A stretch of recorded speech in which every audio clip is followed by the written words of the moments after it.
ലോകമെമ്പാടുമുള്ള ക്രിസ്ത്യാനികളുടെ വലിയ സംരക്ഷകരെന്ന് അവകാശപ്പെടുന്ന അമേരിക്കൻ പ്രസിഡന്റ് ഡൊണാൾഡ് ട്രംപിനും എന്തിനേറെ പറയുന്നു, വത്തിക്കാനിലെ മാർപ്പാപ്പയ്ക്ക് പോലും കമ്മ്യൂണിസ്റ്റ് ചൈന എന്ന് കേട്ടാൽ ഇപ്പോൾ അക്ഷരാർത്ഥത്തിൽ മുട്ടിടിക്കുകയാണ്. ലോകത്തിന്റെ ഏത് കോണിൽ മനുഷ്യാവകാശ ലംഘനം നടന്നാലും ഓടിയെത്തുന്ന പാശ്ചാത്യ ശക്തികളെല്ലാം ചൈനീസ് കമ്മ്യൂണിസ്റ്റ് പാർട്ടി അവരുടെ നാട്ടിലെ കത്തോലിക്ക വിശ്വാസികളെ അതിക്രൂരമായി വേട്ടയാടുമ്പോൾ കണ്ണടച്ച് ഇരുട്ടാക്കുകയാണ്.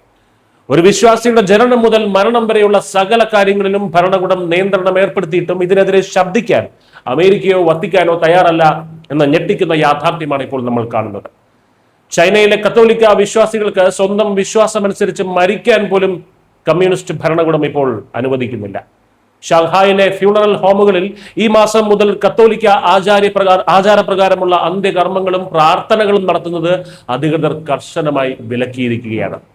ഇതിനു പുറമെ ഷാങ്ഹായിലെയും ബീജിംഗിലെയും പ്രധാന പള്ളികളിൽ നിന്ന് ബൈബിളുകളും ദൈവശാസ്ത്ര പുസ്തകങ്ങളും ഭരണകൂടം ഇടപെട്ട് നീക്കം ചെയ്തു. പ്രശസ്തമായ സെന്റ് ഇഗ്നേഷ്യസ് കത്തീഡ്രലിലേക്ക് സാധാരണക്കാർക്ക് പ്രവേശനം നിഷേധിക്കുകയും പള്ളിയുടെ പ്രധാന കവാടം അടച്ചു പൂട്ടുകയും ചെയ്തിരിക്കുകയാണ് ഷീ ജിൻപിങ്ങിന്റെ പോലീസ്. ഇനി ഇന്റർനെറ്റിലൂടെ പ്രാർത്ഥിക്കാമെന്ന് വെച്ചാൽ അതിനും ചൈനീസ് ഭരണകൂടം പൂട്ടിട്ട് കഴിഞ്ഞു. ഫ്രാൻസിലെ ലൂർദ് മാതാവിന്റെ തീർത്ഥാടന കേന്ദ്രത്തിൽ നിന്ന് ചൈനീസ് ഭാഷയിൽ ലൈവായി നൽകിയിരുന്ന ജപമാല പ്രാർത്ഥനകൾ ഇന്റർനെറ്റ് സെൻസർഷിപ്പിലൂടെ തടഞ്ഞു.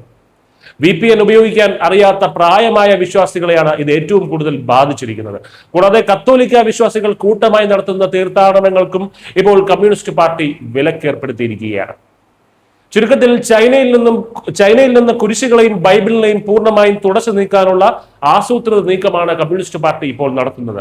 എന്നാൽ ഏറ്റവും വിരോധാഭാസമായ കാര്യം എന്തെന്നാൽ ഇന്ത്യയിലടക്കം ന്യൂനപക്ഷങ്ങൾക്ക് എന്തെങ്കിലും സംഭവിച്ചാൽ വാളെടുക്കുന്ന ആഗോള മനുഷ്യാവകാശവാദികളും മതസ്വാതന്ത്ര്യത്തെക്കുറിച്ച് പ്രസംഗിക്കുന്ന അമേരിക്കൻ വലതുപക്ഷവും വത്തിക്കാനുമൊക്കെ ഈ കമ്മ്യൂണിസ്റ്റ് ക്രൂരതയ്ക്ക് മുന്നിൽ ഭയന്ന് മിണ്ടാതിരിക്കുകയാണ്.